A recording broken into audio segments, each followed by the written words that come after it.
Ночь искусств стартовала по всей стране. Девиз «Просветительская акция. Искусство объединяет». Музеи и театры, выставочные и концертные залы, библиотеки и культурные клубы подготовили по стране свыше 5500 мероприятий как в онлайн, так и в офлайн формате.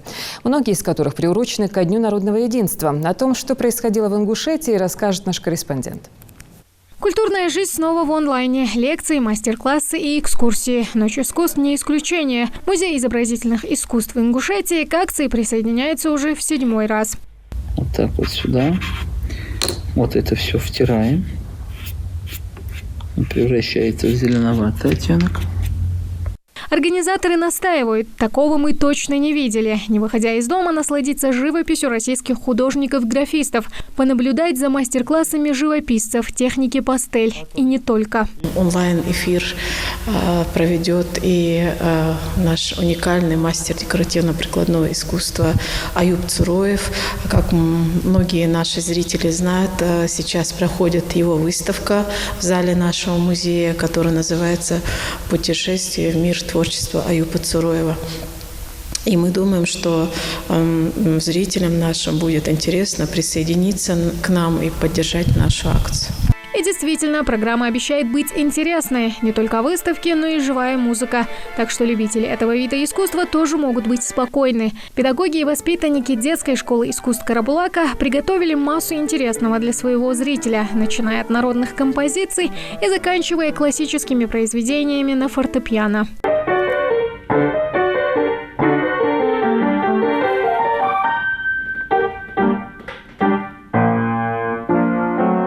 В этом году акция «Ночь искусств» пройдет уже 8-й раз. Девиз этого года «Искусство объединяет». Неспроста. Эта ночь как преддверие Дня народного единства. Символ разнообразия и богатства традиций и историй народов, населяющих не только нашу страну, но и наш регион. Именно поэтому в Дышии и подготовили такую программу. Пандемия накладывает какой-то свой отпечаток на наше мероприятие. Мы не собираем детей больше 5-6 человек в одном помещении. И выступления детей, выступления педагогов, а также будем давать мастер-класс.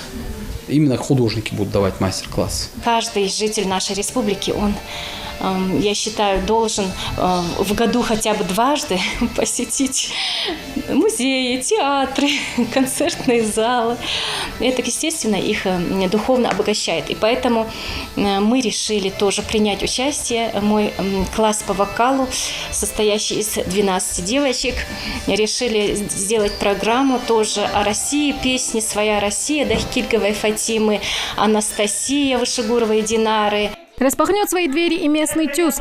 Юных зрителей ждут сразу 3 спектакля, которые уже давно стали визитной карточкой театра. Это шекспировский «Гамлет», «Волшебная лампа Аладдина» и «Гроза Островского» в прочтении режиссера Ахмеда Льянова, где истинные чувства главные герои пьесы скрывают за масками, точнее, за куклами. Более взрослой аудитории, опять-таки, это наша российская классика, это Островский, наше видение, тоже человеческие взаимоотношения,